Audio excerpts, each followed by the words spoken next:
మన నగరాలు పట్టణాలు ప్రగతి బాట పట్టాలంటే బీజేపీని గెలిపించండి. కేంద్ర ప్రభుత్వ సహకారంతో మున్సిపాలిటీలు, కార్పొరేషన్ల సమగ్రాభివృద్ధి. ఇది తెలంగాణ ప్రజలకు మోదీ గ్యారంటీ. కమలం గుర్తుకే మన vote. Save Telangana. Vote for BJP. ఇక ఎప్స్టీన్ డర్టీ సీక్రెట్.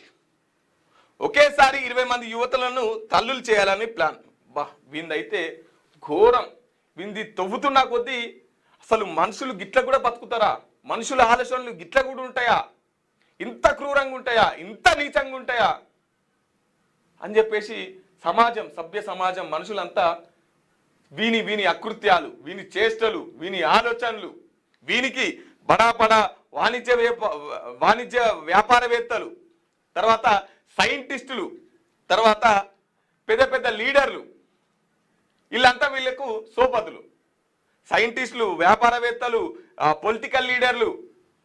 అమెరికాలోనే అత్యంత ధనవంతునిగా ప్రత్యేక జట్లున్నాయట. ఎట్లొచ్చినాయి మరి వీనికి ఇదంతా సొమ్ము అంటే? ఈయన వెనుక ఈ దంద, అమ్మాయిల దంద, చిన్నపిల్లల దంద. శక్తివంతమైన సూపర్ హ్యూమన్ జాతిని సృష్టించాలని కోరిక, తలామర్మంగా ఫ్రీ చేసి ఫ్యూచర్లో వాడుకోవాలని ఆశ. కష్టాల్లో ఉన్న బాలికలకు డబ్బు సినిమా ఆఫర్లు ఎరచూపి. ఈయనతోనే ఇంకో మహిళ ఉంటుంది. ఇంకో మహిళ, ఆమె ఇప్పుడు జైలునే ఉంది. ఆ మహిళ ఆ మహిళ ఈయన వ్యవహారాలని చూసుకుంటుండేది. ఒక చిన్నపిల్లల దగ్గరికి వెళ్ళి ఆ దేశాన్ని బట్టి వాళ్ళకు పైసలు కావాలా, లేకపోతే సినిమా ఆఫర్లు కావాలా, ఇంకేం కావాలని చెప్పేసి ఈయన గురించి పరిచయం చేసి ఆ మహిళను $300 ఇచ్చి తీసుకొని వచ్చి, ఈ అయ్యగారు ఇక మనం నోరుతో మాట్లాడుకోలేము. తర్వాత ఆ చిన్నపిల్లతోనే, ఆ మహిళతోనే ఇంకొకరిని తీసుకురావాలని చెప్పేసి బ్లాక్మెయిల్ చేసి వచ్చినందుకు $3000, ఇంకొకరిని తీసుకొచ్చినందుకు $300. ఇట్లా పైసలు ఎర చూపి అమ్మాయిల జీవితాలతోని ఆట ఆడుకున్నాడు.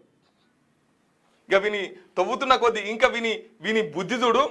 వీడు చచ్చిపోయిన తర్వాత తలా మర్మంగం ఫ్రిడ్జ్లో దాచిపెట్టి మళ్ళీ వచ్చే జన్మలో వాడుకోవాలి, డాక్టర్లు మళ్ళీ నన్ను బతికిస్తారని చెప్పేసి సైంటిస్టులు వాళ్ళందరితో సోపత్ చేసి ఇంత వికృత చేష్ట వింది. ఇంత వికృత చేష్ట.